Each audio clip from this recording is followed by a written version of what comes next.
Hello everyone, Ember Power here, and welcome back to a video. In this one I'm going to be going over the top 10 TCG budget decks right now, Paldea Evolved Edition. So we'll just get started. And for the number 10 pick, I went with Wishiwashi Baxcallibur. Honestly, I was tempted to go with Rogue Trio the first time I made this video, but really, Rogue Trio has just lost me so many games at this point, I could not bring myself to include it. I know some people are going to complain about that, but honestly, feature Rogue Trio in your own tier list because Rogue Trio just hasn't been that kind to me. So yeah, that's why Rogue Trio was not featured on the list and why I didn't make the number 10 spot, but I guess it could be an honorable mention. And it's why Wishiwashi Baxcallibur honestly won out for me. I was trying to make Baxcallibur work with decent single prize Pokemon, and honestly, Wishiwashi was the only one that really worked out well for me. I tried a Celebrations Kyogre Wishiwashi deck with like Baxcallibur. I also tried a Baxcallibur deck with the Wailord from Silver Tempest, but that was just awful, really. So I tried Baxcallibur Wishiwashi, and that went so much better than I thought it would, especially because it's a stage 2. Honestly, Wishiwashi with Frostmoth, which was a stage 1 before it rotated out, that was a really solid budget deck, and I thought that was really underrated last format, with the exception, of course, Lost Zone existing. But honestly, this deck really surprised me in how good it was.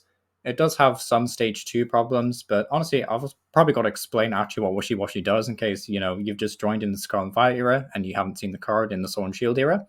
But basically, what this Pokemon does is it has the ability Group Power, which is basically like schooling from the games. It says if this Pokemon has 3 or more Water Energy attached to it, it gets plus 150 HP.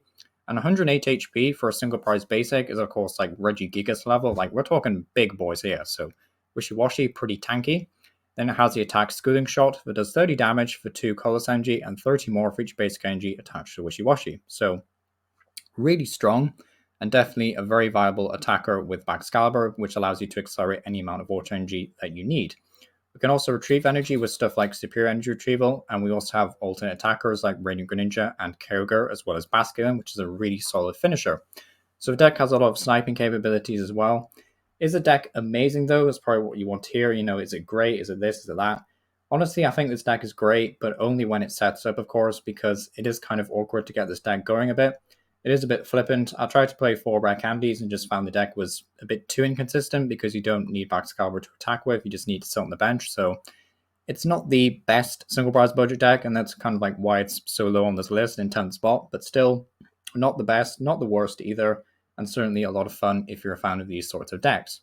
And yes, that is 16 water energy, it's just that Limitless translates the image weird when you take it from TCG Live. So next up is we have a bit of a personal favorite, Lunatone Zorobox. I really like this deck, even though I don't always play it that much.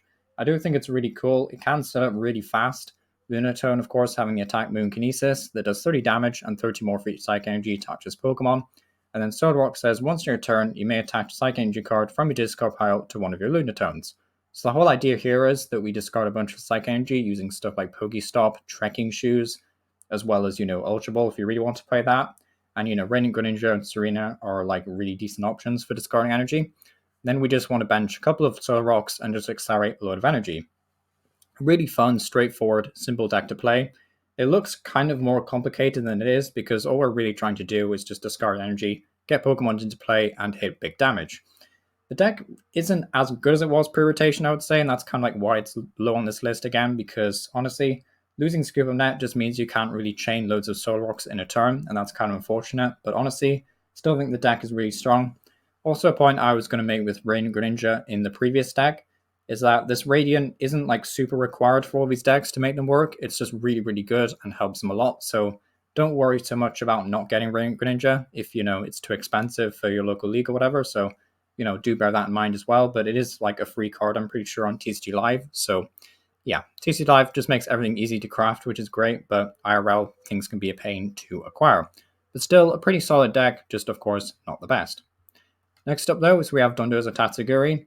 Dondozo has the attack Release Rage, which is a bit of a strange name for attack, honestly. I'd rather it was just called like Tatsuguri's Revenge or something. Does 50 damage for each Tatsuguri in your discard pile, so we can do a max amount damage of 200 for 2 Colorless Energy, which unfortunately is going to be 180 most of the time, sadly, because we do have to use double turbo really to attack.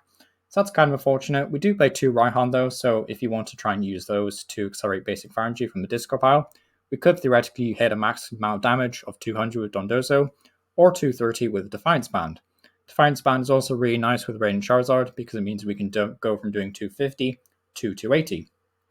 So is this deck easy to play? I would say so. It just kind of like relies on the first few turns of the game going really, really well.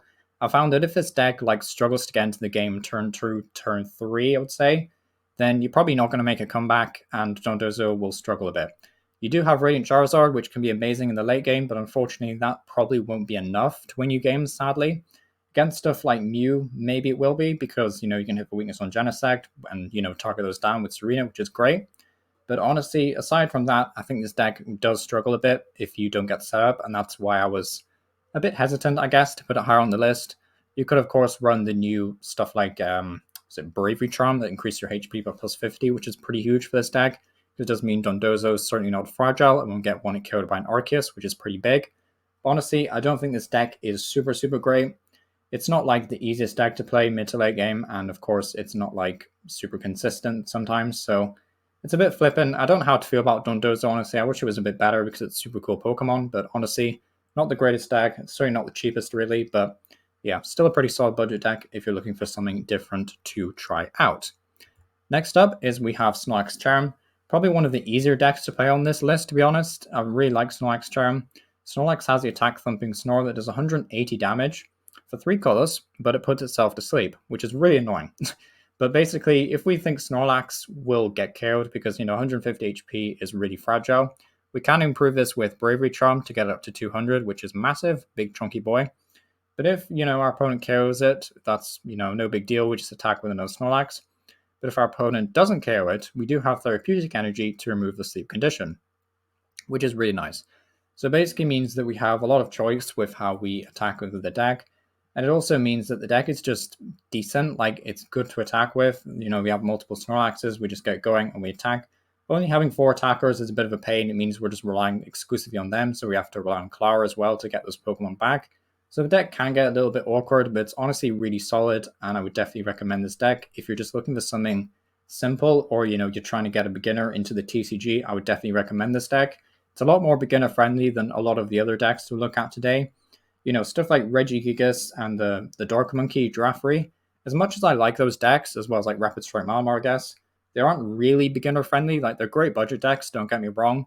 But this deck is super cheap, it's super budget friendly, and it's just super easy to play as well. So definitely can't go wrong with a deck like that. So yeah, very easy to play, very fun, very cheap.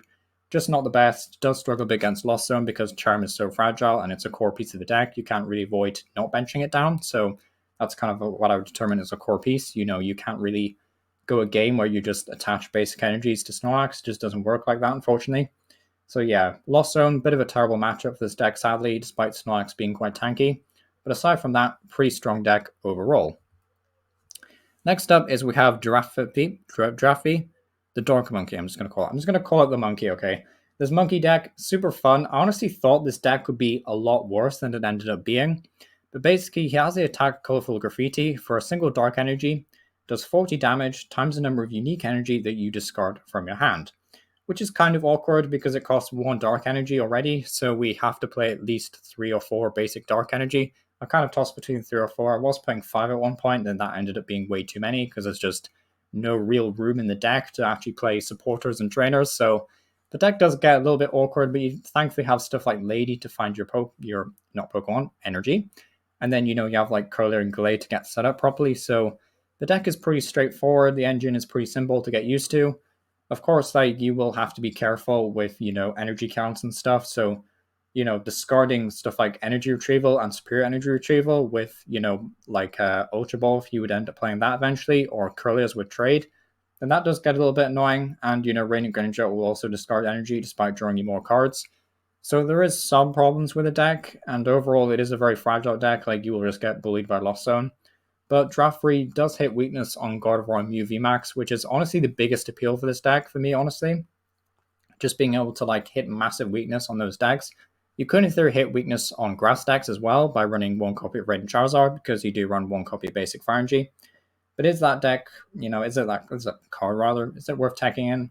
Probably not, and it's also just another Radiant that would take up the Radiant slot as opposed to Radiant Greninja, so is this deck great? Honestly, I don't think it's super great, but it's not like super expensive either, so I'm a bit undecisive on how I feel about this deck, and it's kind of like why it's so low on the list. But either way, could be a really solid deck to play at your local league if Gardevoir or Mew is super popular.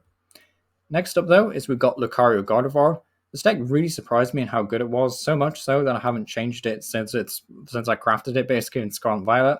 So I've not changed this deck at all for Paldea Evolved, which is a bit controversial I guess. Maybe you could change out Cynthia's Ambition for Iono, and include Defiant Band or something. Well, I guess Defiant Band came around the Scarlet and Violet base set, but whatever. So Lucario has the attack Aura Sphere Valley, or Aura Sphere Volley. For 2 fighting energy, does 10 damage and then 60 more for each fighting energy that you discard from Lucario, which can be easily powered up with the ability Roaring Resolve, which allows you to place 2 damage counters and accelerate a fighting energy from your deck. So super easy card to use, does a whole ton of damage, especially if you discard 3 fighting energy, that's 190 damage, which is honestly a really lot of damage for a stage 1 single prizer.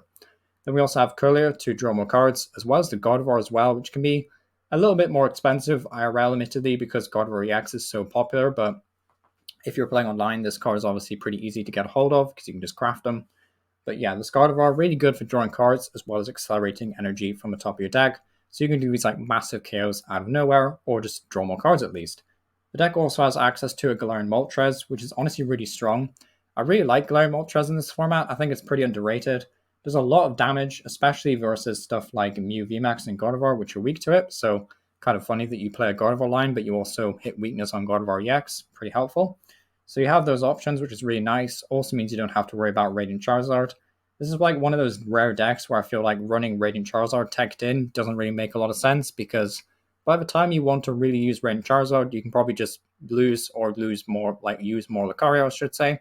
And we also have another late game attacker in the form of Assume Baxcallibur, which does 20 damage for each basic energy in your discard pile, and then you shuffle those basic energy in. So it's basically useful in the late game to get this like massive 1-hit KO. Is this deck great? I don't think it's great, but it does have some really solid matchups, and that's why it's pretty high up on this list.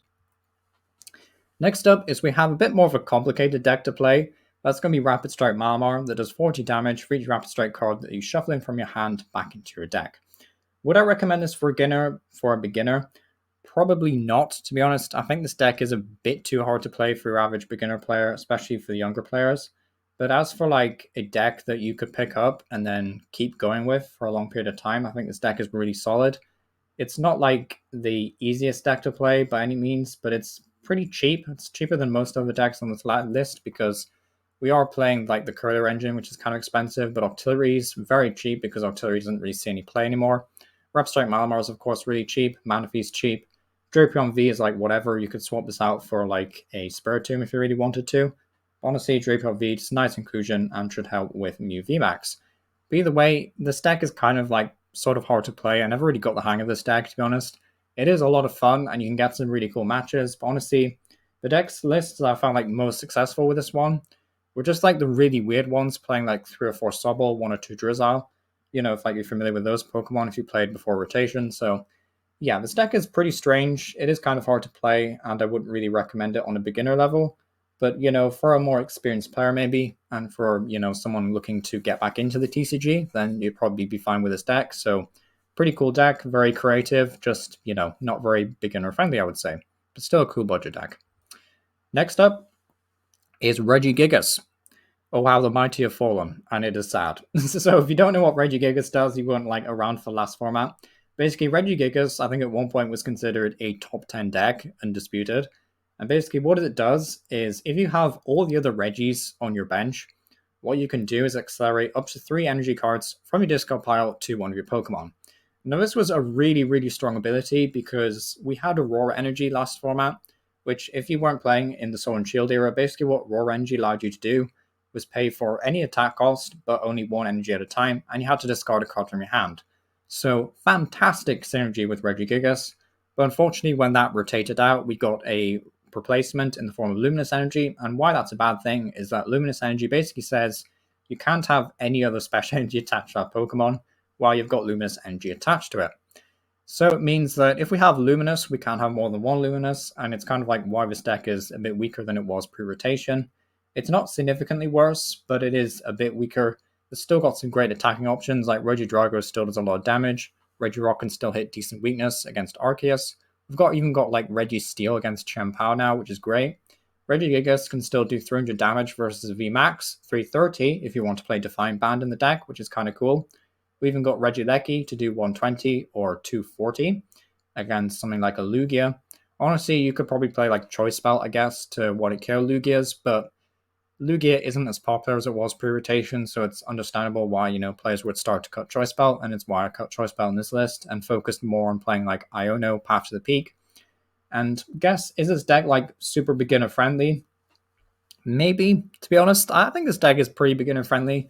It kind of teaches you about like the different combos you need. You also have to find the right special energy and the right basic energy to discard at the right times. But it's not like super easy to play. It can brick up sometimes, and that can be a pain. But is it the worst deck in the world? Absolutely not. Is it a very fun budget deck? Yes, it is very fun, even with Luminous Energy and not Raw Energy. So I definitely have to recommend Regigigas. It's also quite tanky, which is nice. It definitely means that Lost Zone's a decent matchup for once. So yeah, I think this deck is pretty solid and a great budget pick. Next up, though, is we have United Wings, which I believe is our second place list. United Wings is gone like a bit of a weird journey with TCG players. Like it's either you love it or you hate it kind of deck, because a lot of people think this deck is really good. Some people think it's terrible. I'm kind of like in the mid between, because honestly, I think this deck does have some solid merits. There's like a couple of standard decks like Chien-Pao, Lugia, and Mew VMAX, for example, that you can really do a lot of damage to, and I think that's like the big strengths of this deck. But against stuff like Lost Zone, you really don't win against Lost Zone, like at all. So if you play against a lot of Lost Zone at your local league and stuff, or you think you will, then this deck really isn't worth putting together. It's just like too pedantic and too awkward, I guess. But yeah, it is pretty cool. It is pretty easy to play as well. It's pretty fun as well. Something else to imagine is that this deck is also like it rewards playing it for a long period of time. It's a bit like Malamar in that sense, that the more you play it, I guess same with Regigigas as well, actually. Like the more you play these decks, the better at them that you become, basically. So it's nice. It's not like Snorlax Cherrim where you get to a point where all you can do is pray for good cards and stuff. Kind of like when you get to these decks, you get better with them, is what I'm trying to say here. I kind of muddled that up terribly, but yeah, you can kind of see what I'm saying here. You got Murkrow to hit for weakness on Mew and Gardevoir, which of course is amazing weaknesses to have. You got Watchroll to hit weakness on Lugia, of course. Famigo doesn't hit any weakness, which kind of sucks. You probably find yourself benching at least one for the Instaflock ability, which allows you to find 3 other Famigo out of your deck. So, pretty cool ability to make use of, and then you can of course discard it later on Collapse Stadium if you choose to. We even got the Squawk ability EX in here, which allows you on the first turn of the game to discard your hand and draw 6 cards. Pretty solid ability, honestly, but we only play 1 copy because, of course, it's limited to just the first turn of the game, so we don't want to play more. And if you feel like you don't need it on the first turn, absolutely fine, just discard with Ultra Ball. Not many players are running Echoing Horn anymore, except maybe Mew VMAX. So yeah, pretty solid list overall. Is a deck great? I would say this is probably like a 6 out of 10 for me personally. I don't think it's amazing. It does struggle a bit, but it is a lot of fun. It's very reminiscent of stuff like Night March and Mad Party. Again, not a great deck, but not absolute trash either, and certainly a pretty decent pick. Lastly, though, is we have Zorobox. This is my personal list, so feel free to tear it apart or hate it all you want. But basically, Zork is like this infamous deck in the TCG at this point. If you're new to TCG, by the way, Zork basically can turn itself into any stage 1 in your discard pile. So that's why we get to play stuff like Titan without playing the basic. It also means we can play stuff like Oinkologne EX, which I think is needed in this deck personally. Pursuing Arcanine to hit that fighting type weakness. Flapple's also a really solid inclusion. Mighty Anasaur from Mew VMAX, and Slowbro can win us the games. However, this deck still suffers from consistency problems, despite having like all the ball search you could ever dream for, having amazing special energy like Reverse Energy. This deck does still like kind of struggle with consistency. It does get there with damage now, which is great thanks to stuff like Titan hitting so much damage. But honestly, this deck does still struggle a little bit with ball search, and of course Lost Zone does destroy you.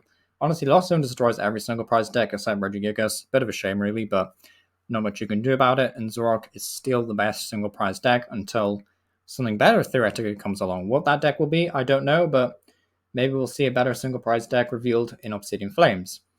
But either way, this has been Aaron Power. Thank you for watching. Is there any single prize budget decks that deserve to make the list? And yeah, it's been Aaron Power. Thank you for watching.